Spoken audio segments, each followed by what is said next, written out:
Hello, আসসালামু আলাইকুম guys. আমাকে দেখে অনেকেই চিন্তা করতে পারেন যে আমি ব্লগ ভিডিও বানাচ্ছি। আসলে দেশে যে পরিমাণে কন্টেন্ট ক্রিয়েটর তৈরি হচ্ছে তাতে আমার কন্টেন্টের দরকার নাই, আমি ভিডিওই বানাই। তো যাই হোক, ভিডিও শুরু করা যাক। তো ভিডিও শুরুতেই আমার সামনে একটা আজব এই যে দানব আকৃতির একটা কিছু দেখতে পাচ্ছেন। এইটা মূলত পাহাড় বলা যায়, আবার পাহাড় কাটিয়ে আবার কি জানি বানাইছে, ঠিক বলতে পারতেছি না। একদিকে যে পাহাড় বলা যায় আবার বলা নাও যায়। যাই হোক, জিনিসটা কিন্তু আসলে অনেক সুন্দর। আর দেখতে পাচ্ছেন একবারে উপরে উপরে হয়তো কিছু একটা আছে, কিন্তু আসলে এখানটাতে কিভাবে যাব সেটাই চিন্তা করতেছি। এই সাইডে কিছু ফুল গাছ ফল গাছও আছে, সাইলেন্টও দেখতে পারে। তো কথা না বাড়াই, আস্তে আস্তে উপর দিকেই যাই। এইটা হচ্ছে উপরে ওঠার পথ, এই দেখতে পাচ্ছেন, এইটা হচ্ছে পথ।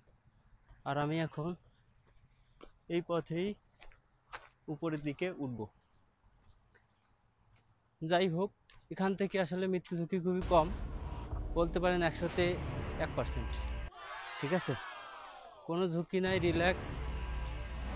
এখান থেকে উঠে গেলাম একবারে উপরে, হয়তো এখন উঠতে পারি নাই, কিছুক্ষণের মধ্যেই উঠে যাব।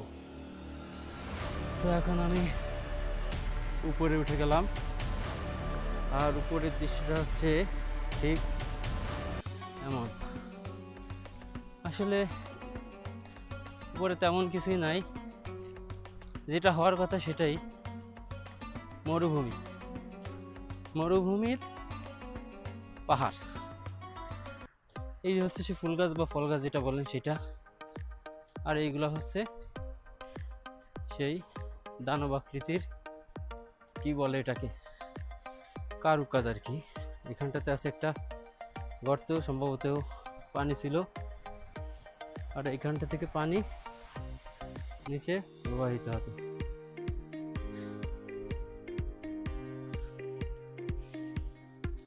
তো আমার এই সাইডের সামনে দেখতে পাচ্ছেন ইট ইট গাড়া, এটা একটা কবরস্থান। আমার যত দূর ধারণা এটা একটা কবরস্থানই হবে।